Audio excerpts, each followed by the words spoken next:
రాజకీయాల్లో కొత్త మలుపు తిరిగింది. కల్వకుంట్ల కవిత ప్రకటించిన తెలంగాణ రాష్ట్ర సేన అంటే టీఆర్ఎస్ పార్టీపై బీఆర్ఎస్ సెటరికల్ గా కౌంటర్ ఇవ్వడం ఇప్పుడు హాట్ టాపిక్ గా మారింది.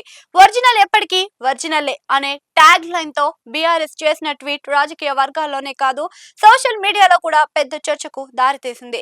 ఈ రోజు జరిగిన సభలో కవిత తన కొత్త పార్టీ పేరు, జెండా, ఎజెండాను అధికారికంగా ప్రకటించేశారు.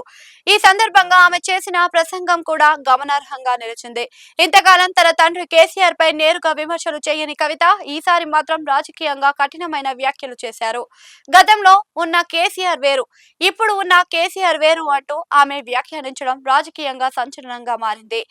కేటీఆర్, హరీష్ రావు పై కూడా పరోక్ష విమర్శలు చేయడం ఈ పరిణామానికి మరింత ఆసక్తిని తెచ్చింది. కవిత ప్రసంగం పూర్తయిన కొన్ని నిమిషాలకే బీఆర్ఎస్ స్పందించడం ప్రత్యేకంగా చెప్పుకోవాల్సిన విషయమే. సోషల్ మీడియా వేదికగా ట్విట్టర్ లో బీఆర్ఎస్ చేసిన ట్వీట్ లో కోల్గేట్ టూత్ పేస్ట్, బిస్లరీ నీటి బాటిల్స్ ఒరిజినల్, డూప్లికేట్ చిత్రాలను షేర్ చేస్తూ ఎన్ని కాపీలు వచ్చినా ఒరిజినల్ కు ఉన్న విలువ వేరు అనే సందేశాన్ని ఇచ్చింది. ఈ పోస్ట్ ద్వారా కవిత పార్టీని కాపీ క్యాట్ గా చిత్రీకరించే ప్రయత్నం స్పష్టంగా కనిపిస్తుంది.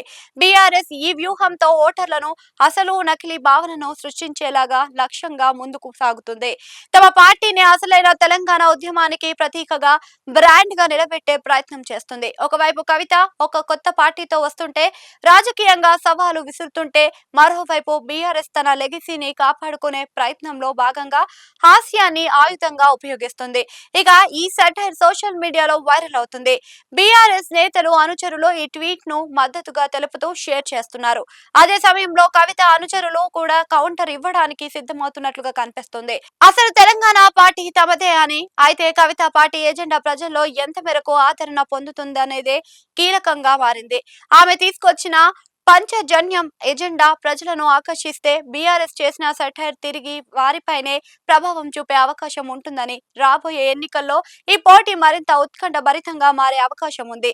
ఒరిజినల్ వర్సెస్ నకిలీ అనే నెరేటివ్ ఎంతవరకు పనిచేస్తుందో, ఓటర్లు ఎవరిని ఎంచుకుంటారో చూడాలి. ప్రస్తుతం మాత్రం తెలంగాణ రాజకీయాల్లో ఈ ట్వీట్ కొత్త చర్చలకు తెరలేపింది.